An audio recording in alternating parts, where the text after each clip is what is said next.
আসসালামু আলাইকুম বন্ধুরা, আপনাদের অনেকেরই প্রশ্ন ছিল যে গোল কাঠের হিসাবে যদি কাঠটি যদি সমান না হয়, অর্থাৎ এই যে একটি গোল কাঠ দেখতেছেন এটা তো সম্পূর্ণ সমান, অর্থাৎ এই দিকের যদি আমরা পরিধির মাপ নিয়ে যা পাবো এই দিকের পরিধির মাপ নিলেও তা পাবো। কিন্তু গাছটি যদি এরকম হয় যে এর এক বাহু বা এক দিকটা হচ্ছে খুবই মোটা, মাঝখানটা হচ্ছে মাঝারি সাইজ, অন্য উপরের দিকে বা আরেক সাইড হচ্ছে সবচেয়ে কম, তাহলে এর পরিধি বা বেডটা আমরা কি হিসাবে হিসাব করব। তো বন্ধুরা, এটা করার জন্য তেমন কোনো কিছু করতে হবে না, জাস্ট আমাদেরকে একটা অ্যাভারেজ নিতে হবে। আপনাকে চিন্তা করে দেখতে হবে যে গাছটা কত বড় এবং এর গাছ মোটা সাইডে কতটুকু, শেষ প্রান্তে কতটুকু, এই সমস্ত কিছু আপনাকে বিবেচনা করে নিতে হবে। অর্থাৎ গাছটি যদি বহু লম্বা হয় তাহলে আপনি 4টি 5টিও মাপ নিতে পারেন, আর যদি গাছটি যদি মোটামুটি 10 থেকে 12 ফিট হয়ে থাকে তাহলে 3টি বা 4টি মাপ নেবেন, আর যতটি মাপ নেবেন তত দিয়ে আপনারা ভাগ দিবেন। তো আমি এই জায়গায় আপনাদের দেখানোর জন্য 3টি মাপ দিচ্ছি, তাই আমি 3 দিয়ে ভাগ দিব। যেমন এই লম্বা হচ্ছে 12 ইঞ্চি, এইদিকে হচ্ছে এর পরিধি 14 ইঞ্চি, তাহলে এই 14 প্লাস মাঝখানে মাপ দিয়ে আমি পাচ্ছি 12 প্লাস এই যে আরেক প্রান্তের পাচ্ছি 10। এই সবগুলোকে কি করব, আমি যোগ করব। যেহেতু 3টা আছে 3 দিয়ে দিব আমি ভাগ। তো আমরা যদি এই 14, 12 এবং 10 এই 3টাকে যদি আমরা যোগ করে নিই ক্যালকুলেটরে, তাহলে আমরা পাবো 14, 12, 10 মোটামুটি 36। তো এই হচ্ছে আমার 36, 3, তাহলে আমরা পাচ্ছি 12, অর্থাৎ 12 ইঞ্চি। তার মানে এই কাঠটার গড় যে পরিধি সেটা হচ্ছে 12 ইঞ্চি। তো কাঠটি যদি আরও লম্বা হয়, যে এই সাইডটা যদি আরও শুরু হয়, এদিক যদি আরও মোটা হয়, তো আপনারা হিসাব করে 3টি বা 4টি বা 5টি যতটি আপনাদের খুশি ততটি মাপ নেবেন, আর মনে রাখবেন যতবার মাপ নেবেন তত দিয়ে ভাগ দিবেন। তো এখন এটি যদি আমরা সূত্রের মাধ্যমে করে নেই, একই হবে।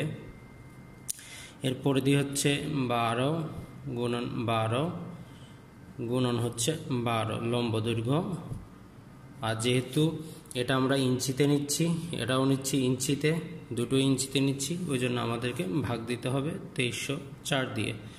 এটা দিয়ে যদি আমরা ভাগ দিই তাহলে আমরা আমাদের কাঙ্ক্ষিত ফলাফলটি পেয়ে যাব 2304। মোটামুটি এক সেফটি চাইতো কম কাঠ, CFT। আর এখন দ্বিতীয় যে জিনিসটি সেটি হচ্ছে এই যে কাঠগুলো আছে, এই কাঠগুলো যে শালবাকল আছে বা কাঠের অনেক জায়গায় গর্ত থাকে, উঁচা থাকে। তো যখন আমরা একটি সাইড কাঠ বানাবো, সাইজ কাঠ বলা হয় ওগুলোকে, তো তখন দেখুন এর মধ্যে গোটাটাই লেবেল। তো এরকম এই লেবেল করার জন্য কাঠ ব্যবসায়ীরা যে গোল কাঠ আছে, গোল কাঠ যখন এর পরিধি বা বেড়টা যখন হিসাব করা হয়, তখন এর পরিধি যদি 1 ইঞ্চি থেকে 17 ইঞ্চি পর্যন্ত যদি হয়, অর্থাৎ এটা মাপে যদি আমি 12 ইঞ্চি, 13 ইঞ্চি বা 17 ইঞ্চি পর্যন্ত যদি হয় হিসাবের মধ্যে, তাহলে তারা 1 ইঞ্চি বাদ দেয়।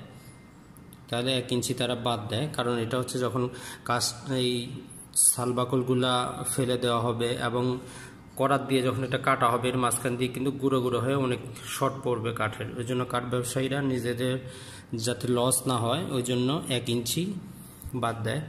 আর এটি যদি 18 ইঞ্চি থেকে পরিধিটা 18 ইঞ্চি থেকে যদি এটি 29 ইঞ্চি পর্যন্ত হয়ে থাকে তাহলে তারা 2 ইঞ্চি বাদ দেয়।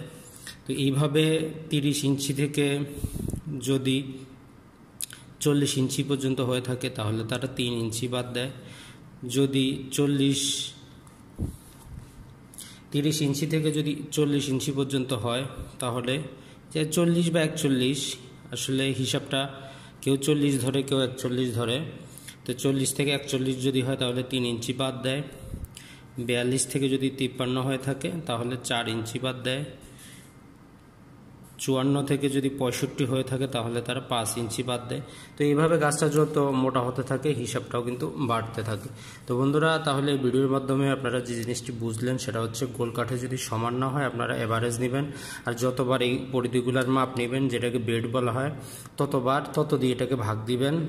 আর কাঠের হিসাব করার সময় যদি কাঠের পরিধিটা 17 ইঞ্চি পর্যন্ত হয় 1 ইঞ্চি বাদ দেবেন, যদি 29 ইঞ্চি পর্যন্ত হয় 2 ইঞ্চি বাদ দেবেন, যদি 41 পর্যন্ত হয় 3 ইঞ্চি বাদ দেবেন, যদি 53 ইঞ্চি হয় তাহলে 4 ইঞ্চি বাদ দেবেন, যদি 65 ইঞ্চি পর্যন্ত হয় তাহলে 5 ইঞ্চি বাদ দিবেন।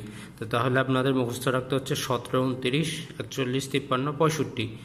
অর্থাৎ একটি কাঠ যদি 50 ইঞ্চি হয় তাহলে আপনাকে 3 ইঞ্চি বাদ দিতে হবে, যদি 60 ইঞ্চি হয় তাহলে আপনাকে 4 ইঞ্চি বাদ দিতে হবে। তো এইভাবেই হিসাবগুলো আসে বন্ধুরা। আগামী পর্বে দেখবো আমরা সাইজ কাঠের হিসাব।